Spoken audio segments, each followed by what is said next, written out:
Good morning, everybody. It's our pleasure and my absolute pleasure to be back here in India. I've worked in India for many years, started my first journey down in Kerala, working with manufacturing, a lot of manufacturing firms down there, polymer science organizations, before I actually stepped into the world of tech, probably about maybe 15 years ago, I think, at this point. This is my third or fourth time attending the World HRD Congress, so thank you, Ashif and Dr. Bahia, again for the invite.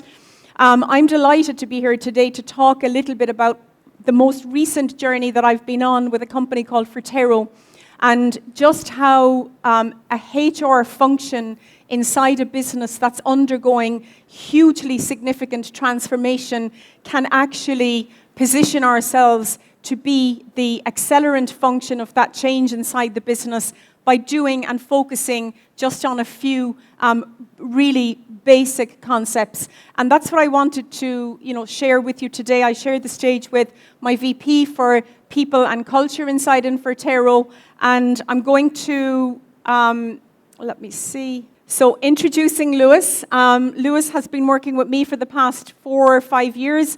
I've been with the business since 21, Lewis since 2022. And we joined Forterro at a time when it was really about to rocket through a whole series and a whole number of years of very significant change that required a lot of HR focus and a lot of dependency on the HR function to actually drive the change. Just a little bit about Forterro. So, as we've mentioned, we're London-based, but we're a European business with operations all over the globe. And we have our core business is ERP for the mid-market, the mid-industrial market. And we have cycled through some very, very significant change. Forterro started its journey in what we called the 1.0 phase of Forterro's life. We were a 20 million company back in 2012. We moved through the various cycles. As I said, Lewis and I joined. We're currently in the 3.0 phase of the journey, just starting to move into the 4.0 phase. And you can see some of the figures here in terms of the organizational evolution. The 3.0 evolution has been the single biggest block of transformation that the organization has gone through. And it's at that point that Lewis and I joined. And we were given a very, let's say, definite remit from a HR function perspective. And that was to actually enable the growth of the organization by 3 times across that period from 2022 to 2025. And that's exactly what has been achieved.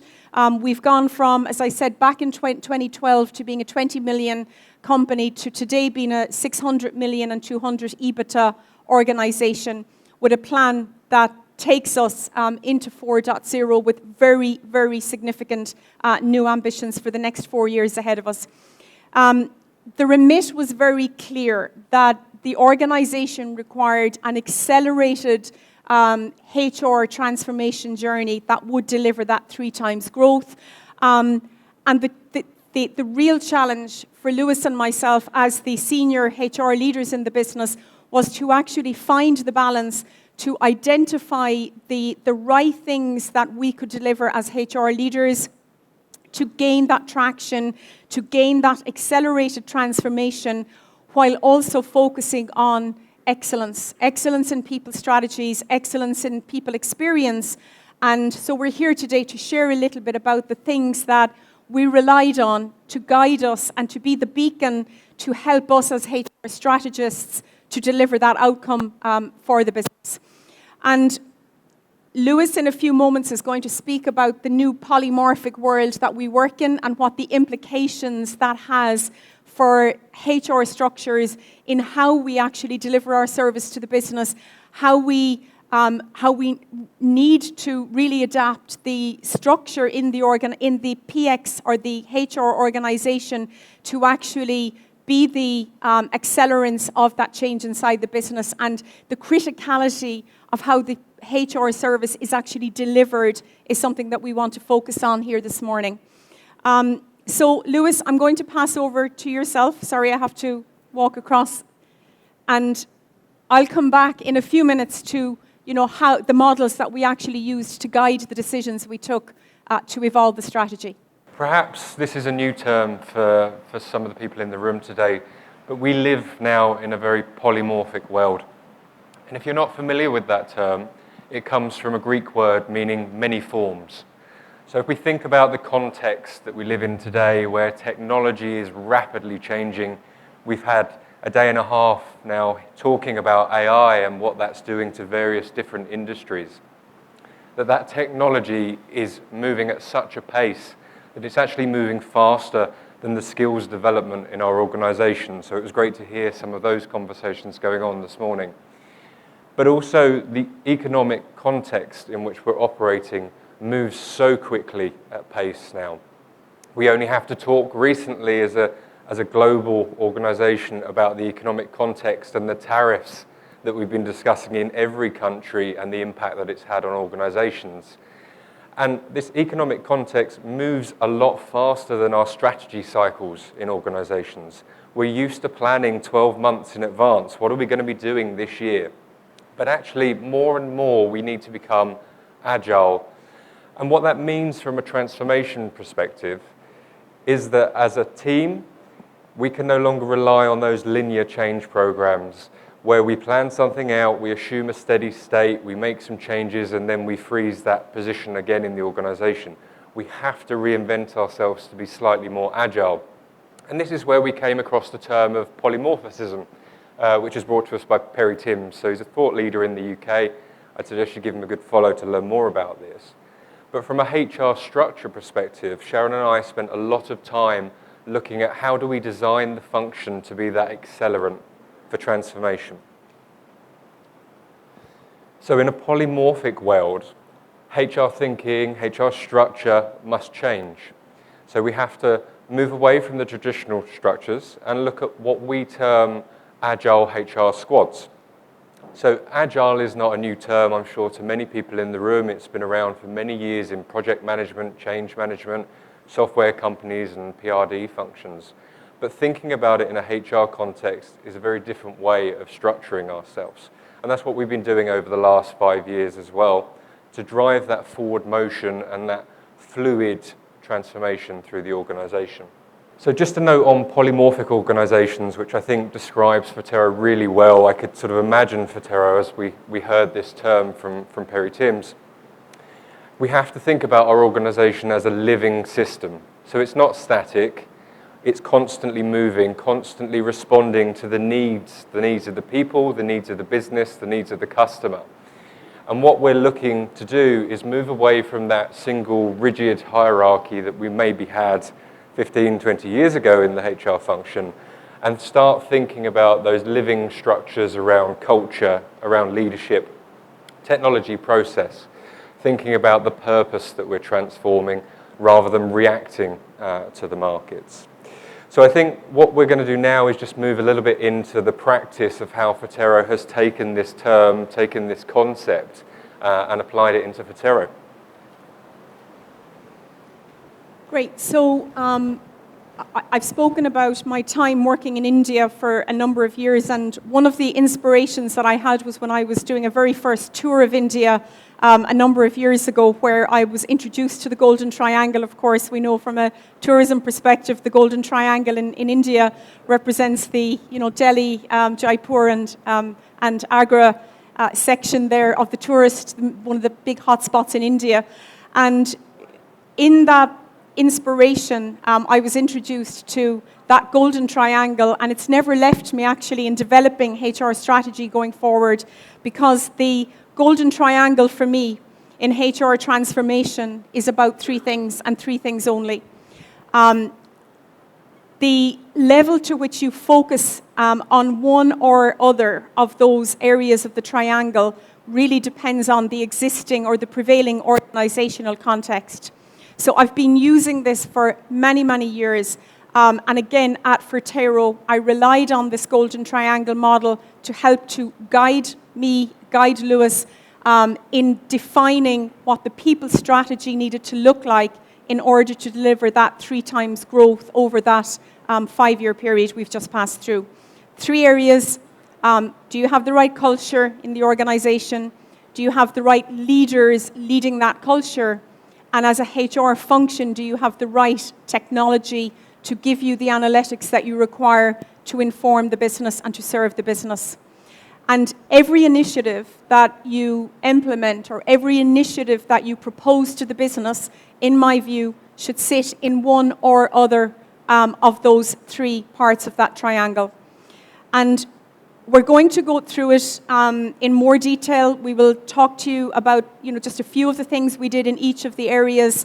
But coming back to Lewis's point about the polymorphic organization, you can have all of the initiatives going on in the organization. You can have all of the HR structures and tools, but if you don't have the right functional structure, to that polymorphic point, having that dynamic functional organizational shape within your HR organization and utilizing agile HR squads to actually deliver the solutions, then what you're actually trying to achieve becomes very, very difficult and very challenging.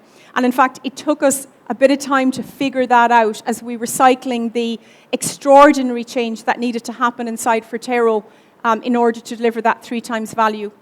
So we looked at the initiatives, but we paid as much attention to the PX structure and how our teams were organized to deliver that growth and to deliver the services that were required to develop the leaders, to change the culture that we inherited, and to actually implement the right technologies to guide the decisions we were making.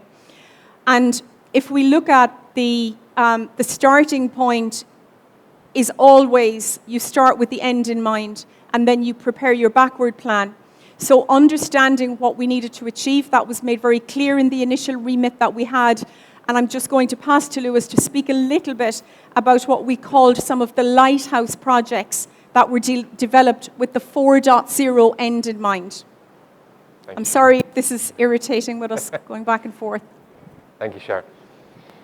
So I think, as Sharon said there, when we're thinking about large-scale change and transformation, and we're thinking about it from that uncertain perspective of a fast-paced, moving world, that polymorphic term that I was talking about, it's very, very tempting to boil the ocean and try and do everything all at once. And Sharon and I spent a lot of time debating this at the beginning of the journey. What do we do? What's the most important thing? And it always came back to culture, leadership, technology, data, processes that enable those things as well. So through the 5-year journey, we only focused on 4 key strategic initiatives that touched all of those areas. And we were very deliberate in how we sequenced those initiatives. We were also very deliberate in making sure there was a lot of flexibility and agility built into those programs. So the first thing that we started with was our careers architecture, our Google map, if you like, as to how people navigate through a growing, changing organization, how they grow and move as they're required into the organization and integrated, how do they find their sense of place and purpose. And it was really interesting to hear some of the speakers today talking about skills. So how do they identify the skills they need to develop through the organization as part of this program? And I'm really pleased to stand here today with 20% mobility in our organization off the back of that program of work, which is a huge achievement for Forterro. So it was the first program that we looked at. It had to evolve and shape and shift as the market changed, as we acquired new products into the business and new skill sets. But we also focused on technology, which we call My Vortex. I'll talk more about that later. But fundamentally, we need to have the right leaders at the right level of maturity, with the right understanding and ability to flex to the market needs, to the customer needs. And this is what we term Forterro Leaders in Gear, which Sharon will talk to in a moment. But most crucially, and this was the very first thing that Sharon and I discussed, it was around the culture of the business. So we had gone from a culture of acquiring organizations and continuing to run them almost as if nothing had changed, not really integrating them at all. And what we wanted to do was bring that shared sense of culture, shared sense of purpose as we evolved the organisation. And we call that fortify. And in English, if you imagine a castle with its turrets and forts, that's around strengthening the organisation, protecting it for the future, being able to see long distances ahead as to what we will need, and culture really sort of forms that for us. So Sharon, maybe you can tell us more about Forterra's cultural initiatives. Yeah, I think, as Lewis said, this was our starting point, this and leadership development, because we started with the philosophy, and the very grounding principle in our organisation is that every colleague in the business, needs to have a Google map for their career. As Lewis said, we heard so many speakers talk about the criticality of focus on skills, and this, a lot of the focus that we had was on giving every colleague that Google map to actually map their career journey inside of Forterra. And unfortunately, as in all organizations, we had a situation where we were growing very quickly, but we weren't able to create space fast enough for some of our talent. And unfortunately, we lost those. We shook their hands. We wished them well as they were leaving and said, guess what? Go and learn new skills, and maybe you'll come back to us someday. And that's actually what's started to happen, and that's an amazing story. We call them our boomerangs, people who left and have now chosen to rejoin us again for the next level of our journey. But one of the basic guiding principles for us, and why we made such investment in leadership development and our cultural, what we call our cultural citizenship canvas, is because we believe fundamentally that every colleague in our business expects and deserves competent leaders.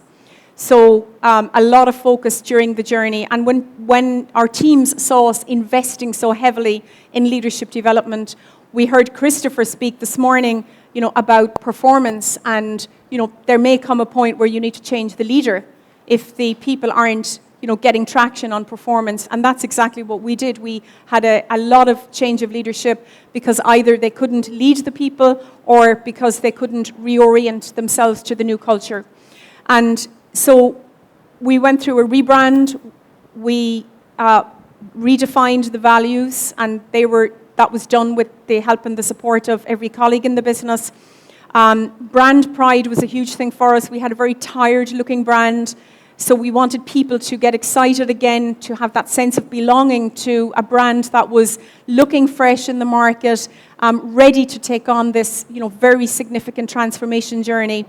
And of course, the whole focus that Lewis and I had to really pay attention to was the change readiness in the organization, ensuring that, Lewis uses the term not boiling the ocean, not bringing too much HR sophistication, because we are the one function, of course, that can be overly sophisticated, and we can, sometimes bring too much too quickly to an organization. So being very deliberate about the HR initiatives that you are delivering, the order, the sequencing of those initiatives is highly critical to having a highly successful people strategy that delivers the business result. The culture, we needed to spend a lot of time on trying to drive a culture of impact, focus on impact, focus on what are the outcomes that our people are delivering.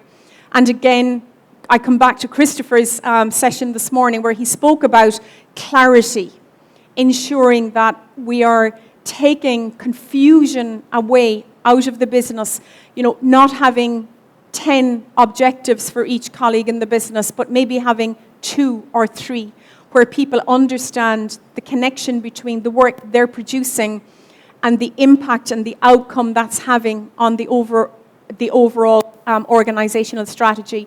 And of course, that firmly sits in the golden triangle. It firmly sits in leadership development to lead that clarity. It firmly sits in technology, where you are using technology to set those goals, to track those goals, and it firmly sits in a culture of performance. So again, coming back to the golden triangle, to rely on even the basics around skills development is really important. And as I say, that golden triangle for me is always a hugely simple model that helps to guide us. And again, the employee listening strategy. We're at the start of our employee listening journey, but it's very much part of how we are making decisions, initiatives that we are implementing, and we've just started with EMPS. We started way back. I think our first survey outcome was -10 or -20. For those of you who are aware of the EMPS tool, and we're this quarter actually up 22 points in one quarter. And that is purely down to the clarity that we've given our people. It's down to the investments we've made in our leadership and how our leaders are now leading for that cultural citizenship that I described. I think on leadership, I've probably said as much as I need to. Can we get the slide build out? Except to say that if you look at the Forterro website, you will see that we speak a lot about being a people-powered business. And this is why, as we move into our 4.0 journey, and again, the HR function will be the accelerant function of this journey. And we are very fortunate to have a CEO who trusts the people strategy and who trusts that HR can be and should be the accelerant function in leading transformation in a business. But we need to always take charge of that. We always need to have ourselves as a function structurally organized in order to deliver that credible people strategy for the business. Our people are our number one stakeholders. We believe that it's people who create all value in all organizations. For any of you who were here 5 years ago, you will have heard me talk about how people deliver all value. It's not your products, it's not your services, it's your people who deliver all value in all businesses. And I've already mentioned our anchoring position is that our people expect and deserve competent leaders. So we're never slow to actually take action where we believe that we have gaps in leadership capability or competency. Lewis. Thank you, Sharon. So one of my favorite topics, I'm a bit of a geek, unfortunately, for this, is HR technology, data, and our processes, because Sharon has talked very heavily around the culture and the leadership, and as we know as professionals, it's very hard sometimes to touch those things. They are the soft parts of the organization. But actually, to really bring them to life, we focused a lot on the technology, data, and processes at Forterro. Because technology and data and process itself doesn't make us a strategic function in a business. It's how we use those things for impact that makes us the strategic acceleration function for change. And I'm not going to talk too much about the agile leadership. I think Sharon's covered that very well. But we looked at how can we have what we call triangular expansion around data, process, and technology, so that it's increasingly touching parts of the business, increasingly unifying the business, and changing the way that we work day to day. And for context, when Sharon and I joined, we had about 1,200 people in the business, no HR systems. You can imagine doing headcount reporting as a very minimum standard. I had the scars and the 3-week timelines to remember those kind of things. But what we've done through technology is we've built it in such a way that it is flexible. It's not rigid technology that we've implemented. It's technology that everybody uses on a day-to-day basis, that touches our core processes on a day-to-day basis, but in a way that adapts to the business. Because every time we acquire another organization at Forterro, there's some more change that we contend with. The market's still changing alongside that. So how are we being really agile in implementing that technology? Data was a big thing for us as a HR function, and we heard from one of the speakers yesterday around AI how there were 4 layers of importance around AI, and data was still sitting at that 3rd layer, one of the most important aspects of it. So we spent a lot of time and attention around this. And data in our organization, particularly in HR, is no longer sitting in a black box that HR sometimes has been guilty of putting in the corner, unlocking once a month to do reporting out, and then moving on. We're much more forward-looking in HR now. We're real-time in terms of our information.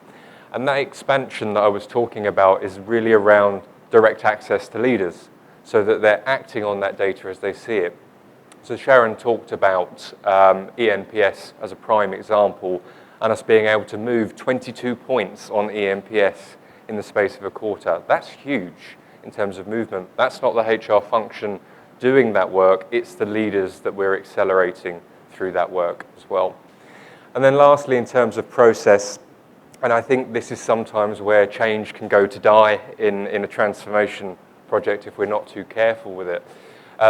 We're always looking at the people experience. So we actually don't call ourselves HR anymore at Forterra. We talk about people experience, and we're thinking of that end user state and how they're responding to processes.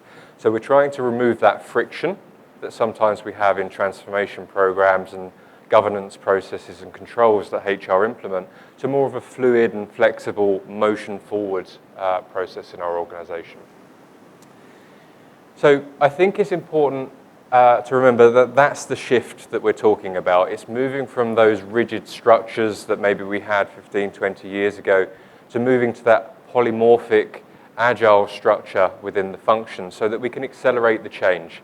And Sharon always reminds me of this. Why do we exist as a function in organizations? And really that's what we've been talking about today. We have business needs responding to the economy and to the markets, to the skills changes and technology changes. We have employee needs who are trying to upskill themselves and move at pace. And we take that in the middle from a HR perspective to transform in agile structures, to create value and ultimately create career growth for our employees. And again, I've got to come back to that 20% mobility that we can evidence that this does work for us in practice. So I think that's us for today. So I just leave you with the final message that us as HR professionals in the room, we are that transformation accelerant in a polymorphic world. So thank you. Thank you, everybody. Thank you very much. We request you to be on the stage, please, for a minute.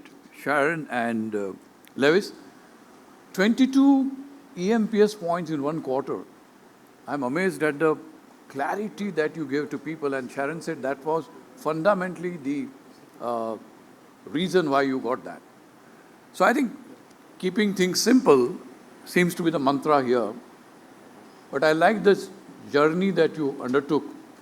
So you have a question? Dr. Banerjee, we will let them talk to you separately. We're running out of time and much behind schedule today. So would you please talk to Dr. Banerjee after the session is over? Of course. Yep. Yeah, of course. So culture, leadership, and technology, and like that. Because I think they are the 3 pillars on which the organization juggernaut moves. And the way you kind of leverage that is phenomenal. So we want to thank you this morning for being here with us, this afternoon now rather. And as a token of gratitude, we'd like to present you a small memento.